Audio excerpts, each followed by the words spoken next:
কি করবি তুই? আরো অনেক কিছু বলবো। এই বলে তারা আমাকে ধাক্কা মারতে শুরু করলো। কি হচ্ছে এখানে? যাও, যে যার ক্লাসে যাও বলছি। স্যার আসতেই ছেলেগুলো আমাকে ছেড়ে চলে যায় আর বলে, তোকে পরে দেখে নেব। আমিও আমার মতো ক্লাসে চলে গেলাম। সবাই ক্লাসের মধ্যে হইচই শুরু করলো। আমিও আমার মতো করে পেছনে এসে বসে পড়লাম। সোহানা ম্যাডাম ক্লাসে প্রবেশ করলেন। তুমি বড় হয়ে কি হতে চাও? কলেজের সবচেয়ে মজার ছেলে হামিমকে উদ্দেশ্য করে বললেন, ম্যাম, ম্যাম, আমি বড় হয়ে রিক্সা ড্রাইভার হতে চাই। হামিমের কথা শুনে আমরা সবাই অট্ট হাসিতে ফেটে পড়ি। মানুষ বড় হয়ে ডাক্তার, ইঞ্জিনিয়ার হতে চায়, আর তুমি কিনা রিক্সার ড্রাইভার হতে চাও? ম্যাম, একটা ছন্দ আছে না, এক জ্বালায় বাঁচি না ঘরে ঢুকছে সাপ, আরেক জ্বালায় বাঁচি না বৌতি কই বাপ। আমার গার্লফ্রেন্ড হলো একটা প্যারা। ও শুধু বলে রিক্সা নিয়ে প্রতিদিন ওর বাসার সামনে চলে আসতে। তাই ভাবলাম প্রতিদিন রিক্সা কোথায় পাবো, তাই নিজে একটা রিক্সা কিনে প্রতিদিন ওর বাসার সামনে যাব, আর ওকে নিয়ে সারা শহর ঘুরবো। এটাই হলো আমার জীবনের লক্ষ্য। Good wish. সবশেষে আমাকে বললেন, সাইফুর, তুমি কি হতে চাও বড় হয়ে? ম্যাম, আমি বড় হয়ে একজন সোশ্যাল ওয়ার্কার হতে চাই। কারণ আমি সমাজকর্মী হয়ে ব্যক্তিগত, দলীয় ও সমষ্টিগতভাবে মানুষের সেবা করতে চাই। Wow, very good wish. Class শেষ করে ম্যাডামের গাড়িতে করে বাসার দিকে রওনা দিলাম। পথিমধ্যে ম্যাডাম আমার কাঁধে মাথা রেখে ঘুমিয়ে পড়ল। ঘুমের মধ্যে ম্যাডাম আমাকে আর শক্ত করে জড়িয়ে ধরল। আমি আর সরালাম না, কারণ ম্যাডামের ঘুম ভেঙে যেতে পারে। বাসার সামনে চলে আসলাম। ম্যাডামের মাথায় হালকা হাত রেখে বললাম, ম্যাডাম, বাসায় চলে আসলাম, নামুন। না, আমি নামবো না। আমি সারা জীবন তোমার বুকে মাথা রেখে ঘুমিয়ে থাকতে চাই। ঘুমের মধ্যে বললেন। হঠাৎ ম্যাডাম চমকে গিয়ে গাড়ি থেকে নেমে পড়লেন। আমিও রুমে গিয়ে ফ্রেশ হয়ে নিলাম। ইতিমধ্যে ম্যাডাম দুপুরে খাবার নিয়ে রুমে চলে আসলেন। সাইফুর, খাবারটুকু খেয়ে রেডি হয়ে থাকো, তোমাকে নিয়ে এক জায়গায় যাব। কোথায় ম্যাডাম?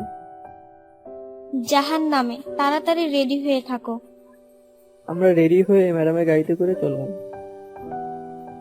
তারপর গাড়ি থেকে নেমে একটি বড় শপিং মলে ঢুকলাম। ম্যাডাম নিজের পছন্দসই আমার জন্য shirt, pant, T shirt, blazer, shoes আরো অনেক কিছু কিনি। ম্যাম, আমার এসব লাগবে না। নিতে বলছি, নাও। আমি আর কিছু না বলে নিয়ে নিলাম। ম্যাম বললেন, সাইফুর, আমার জন্য একটা শাড়ি পছন্দ করো তো। ম্যাম, আমি শাড়ি পছন্দ করব? হ্যাঁ, তুমি। এখানে তো তুমি ছাড়া আর কাউকে দেখতে পাচ্ছি না। তারপর ম্যাডামের জন্য একটা কালো গাঢ় রঙের একটা শাড়ি পছন্দ করলাম। শাড়িটা ম্যাডামেরও খুব পছন্দ হয়েছে।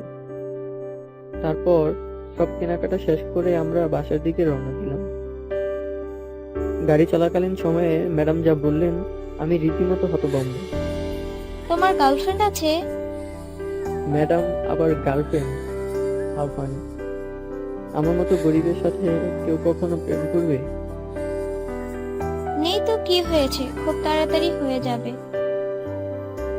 হঠাৎ করে আমার শরীরটা ভেঙে আসছিল। নিজেকে খুব দুর্বল মনে হলো। ম্যাডাম আমার মাথায় হাত রেখে বললেন, ও মাই গড, তোমার তো জ্বরে গা পুড়ে যাচ্ছে। ড্রাইভার, তাড়াতাড়ি গাড়ি চালান। তারপর আমার জ্ঞান ছিল না। ঘুম থেকে উঠে নিজেকে একটি চার দেয়ালের রুমে আবিষ্কার করলাম। আমার শরীরের উপর নরম কিছু অনুভব করলাম, এমনকি মুখটাও খুলতে পারছি না। পরে যা দেখলাম তার জন্য নিজের চোখে বিশ্বাস করতে পারছি না। দেখি আমার শরীরের উপর ম্যাডাম ঘুমিয়ে আছেন। আর ম্যাডামের ঠোঁট জোড়া দিয়ে আমার ঠোঁট জোড়া আটকানো, মুখ খুলতে পারছি না। আমি চমকে গিয়ে ম্যাডামকে ছাড়িয়ে নিলাম। দেখলাম ম্যাডামের চুলগুলো এলোমেলো আর চোখ দুটো ফুলে আছে। বুঝতে পারলাম ম্যাডাম সারা রাত কান্না করেছেন, কিন্তু আমি কিছুতেই বুঝলাম না ম্যাডাম আমার জন্য কান্না করছেন কেন। পরে মনকে বুঝালাম হয়তো আমার প্রতি ম্যাডামের একটা মায়া জমে গেছে। ততক্ষণে ঘুম থেকে উঠে ম্যাডাম সে কি কান্না! সাইফুর, তোমার কিছু হয়নি তো? তুমি ঠিক আছো তো? ম্যাডাম আই এম ওকে। কিন্তু ম্যাডাম আপনার চোখগুলো লাল কেন? নিশ্চয়ই সারা রাত কান্না করেছেন। ওহ, কিছু বোঝে না, ন্যাকামো। না, কিছু না, আমি ঠিক আছি। তুমি ফ্রেশ হয়ে নাও, আমি আসছি। তখন ম্যাডাম উঠে রুম থেকে চলে গেলেন। আমিও ফ্রেশ হয়ে নিলাম। এভাবেই চলতে থাকলো আমাদের কি দিনগুলো। আমিও এখন মোটামুটি সুস্থ হয়ে গেলাম ম্যাডামের সেবা যত্নে। ভাবলাম ম্যাডামের মতো ভালো মানুষ হয় না। অপরিচিত একটা ছেলেকে নিজের বাড়িতে থাকতে দিচ্ছেন, আবার খেতেও দিচ্ছেন, আবার তার কিছু হলে নিজেও অসুস্থ হয়ে যাচ্ছেন। এমনটা ভাবতে ভাবতে ম্যাডামের প্রতি দিন দিন দুর্বল হয়ে যাচ্ছি। ধ্যাত্রী, আমি এসব কি ভাবছি? আমার দুর্বল হলে চলবে না, শক্ত হতে হবে, কারণ উনি আমার শিক্ষিকা। তারপর ম্যাডামের কিনে দেওয়া ড্রেসগুলো পরলাম। একটু বাইরে যাব ভাবছি। বের হতেই, সাইফুর, তুমি কোথায় যাচ্ছ সকালবেলা? আর ড্রেসটাতে তোমাকে দারুণ লাগছে। ধন্যবাদ ম্যাডাম, একটু বাইরে যাব, বাসার মধ্যে বসে থাকতে ভালো লাগছে না। আচ্ছা চলো, আমিও যাব তোমার সাথে। ওকে ম্যাডাম, চলুন তাহলে। তারপর ম্যাডামকে নিয়ে বের হলাম। প্রতিমধ্যে একটা ফুলের দোকানের সামনে গাড়িটা থামলো। সাইফুর, যাও তো, আমার জন্য ফুল নিয়ে আসো দোকান থেকে। Okay ma'am. ফুল আনতে গাড়ি থেকে নামলাম। চাচা, এই ফুলের তোড়াটা কত? 100 টাকা স্যার। ওকে দিন। তারপর ফুল নিয়ে গাড়িতে উঠে পড়লাম। ড্রাইভার গাড়ি চালানো শুরু করলেন। আমরা একটা সি বিচের কাছে নামলাম। ম্যাডামকে নিয়ে নদীর পাড়ে হাঁটতে লাগলাম। হঠাৎ যা দেখলাম তার জন্য আমি নিজের চোখে বিশ্বাস করতে পারছি না। দেখি ম্যাডাম হাঁটু গেড়ে ফুল নিয়ে আমার সামনে। সাইফুর, তোমাকে যেদিন প্রথমবার ভার্সিটিতে দেখেছিলাম সেদিনই আমার তোমাকে ভালো লেগেছিল। তারপর তোমার সাথে খুনসুটিতে বুঝতে পারলাম তুমি অনেক ভালো ছেলে। তোমার কিছু হলে নিজেকে আমি কন্ট্রোল করতে পারতাম না। কখন যে তোমার প্রতি উইকনেস ফিল করলাম নিজেও জানি না। অনেক ভাবলাম তোমার সাথে এসব ঠিক হবে কিনা। তুমি আমার 3 বছরের ছোট। পরে ভাবলাম ভালোবাসা কখনো বয়স দিয়ে হয় না। ভালোবাসা হলো দুটি মনের মিল। Do you love me? Can we be girlfriend and boyfriend? Sorry madam, এটা কখনো সম্ভব নয়। তাছাড়া আপনি কোথায় আর আমি কোথায়, সমাজ কখনো এটা মেনে নেবে না। আমি কিছু শুনতে চাই না, কিছু বুঝতেও চাই না। তুমি না বললে আমি নিজেকে শেষ করে ফেলবো, আর কোনোদিন আমাকে দেখতে পাবে না। আমি মাথা নিচু করে রইলাম। পরক্ষণে মাথা উঁচু করে ম্যাডামকে আর দেখতে পাচ্ছি না। ম্যাডাম কোথায় আপনি? দৌড়ে নদীর কাছে গেলাম, কিন্তু ম্যাডামকে কোথাও দেখতে পেলাম না। আমি আর নিজেকে কন্ট্রোল করতে পারলাম না। অজান্তেই চোখে জল আসতে শুরু করলো। কান্না করতে করতে চিৎকার করে বললাম, ম্যাডাম আমিও আপনাকে ভালোবাসি, অনেক বেশি বেশি ভালোবাসি। I love you madam. পরক্ষণে পানির মধ্যে কিছু নড়তে দেখলাম। কিছু না বুঝেই পানির মধ্যে ঝাঁপ দিলাম। অনেক খোঁজাখুঁজি পর দেখতে পেলাম ম্যাডাম পানি খেয়ে একাকার। ম্যাডামের কোনো হুঁশ নেই। আমি চিৎকার করে কান্না করতে করতে বলতে লাগলাম, ম্যাডাম চোখ খুলুন, আপনাকে ছাড়া আমি বাঁচব না। আমিও যে আপনাকে খুব ভালোবেসে ফেলেছি। ড্রাইভারকে নিয়ে কোলে করে গাড়িতে এনে ম্যাডামকে হাসপাতালে নিয়ে গেলাম। তারপর আমি ডাক্তার ডাক্তার বলে চিৎকার করতে লাগলাম। কি হয়েছে ওনার? উনি আমার উপর অভিমান করে পানিতে ঝাঁপ দিয়েছে। প্লিজ ডাক্তার, ওনাকে বাঁচান, না হয় আমি বাঁচবো না। আপনি শান্ত হন, আমরা দেখছি। এই বলে ডাক্তার ম্যামকে আইসিইউতে নিয়ে গেলেন আর আমাকে বাইরে থাকতে বললেন। বলতে না বলতেই আমাদের ভার্সিটির সকল শিক্ষক ও ছাত্রছাত্রীরা চলে এসেছেন খবর পেয়ে। আমি বসে কান্না করতে লাগলাম। সাইফুর, তোহানা ম্যাডামের কি অবস্থা? উনি ঠিক আছেন তো? স্যার, আমি জানি না। ডাক্তার আইসিইউতে নিয়ে গেলেন। কান্না করতে করতে বললাম, চিন্তা করো না, ম্যাডাম ঠিক হয়ে যাবেন। তারপর স্যার চলে গেলেন। ভার্সিটির সবাই একে একে আমাকে সান্ত্বনা দিতে লাগলেন। পরে সবাই যে যার মতো চলে গেল। প্রায় 5 ঘন্টা পর আইসিইউ থেকে একজন ডাক্তার বের হলেন। আমি দৌড়ে তার কাছে গেলাম। ডাক্তার, ওনার কি অবস্থা? উনি ঠিক আছেন তো? উনি এখন চিন্তামুক্ত।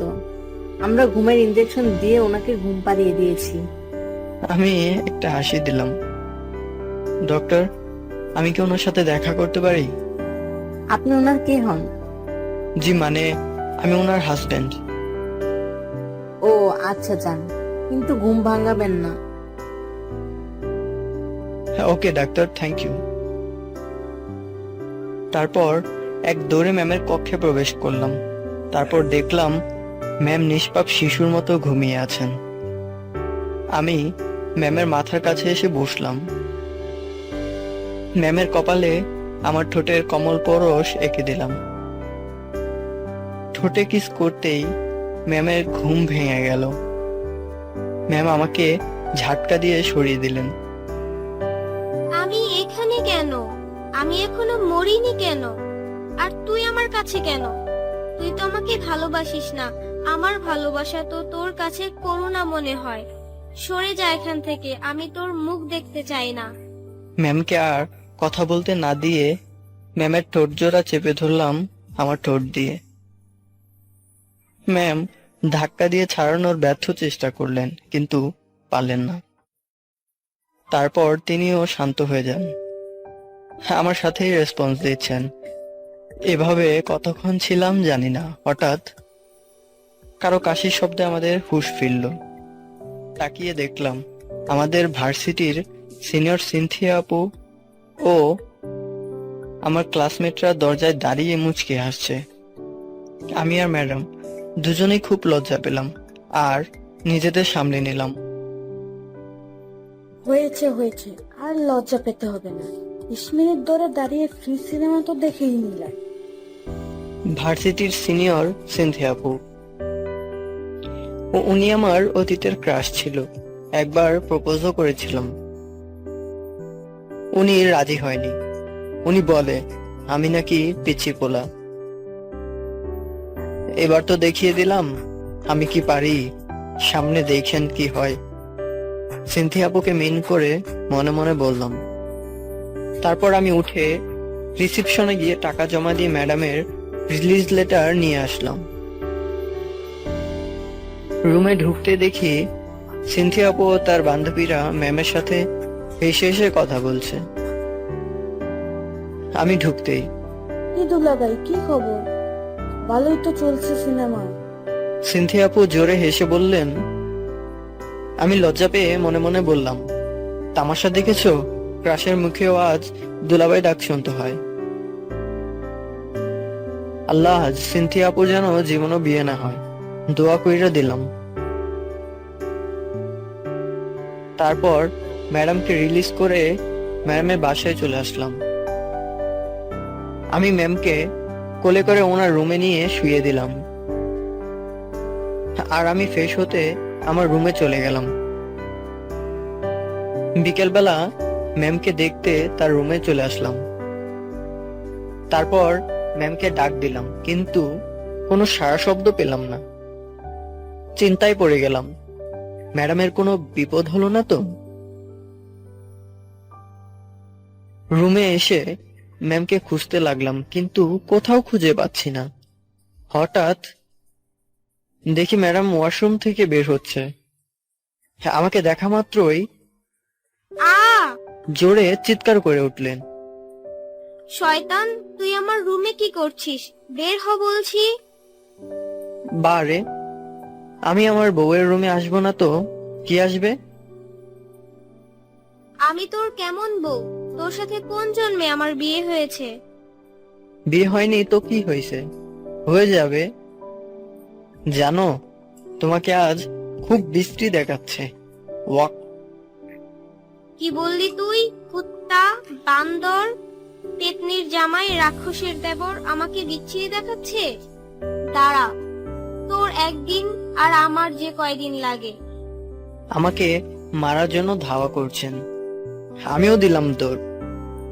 আমাকে আর পাই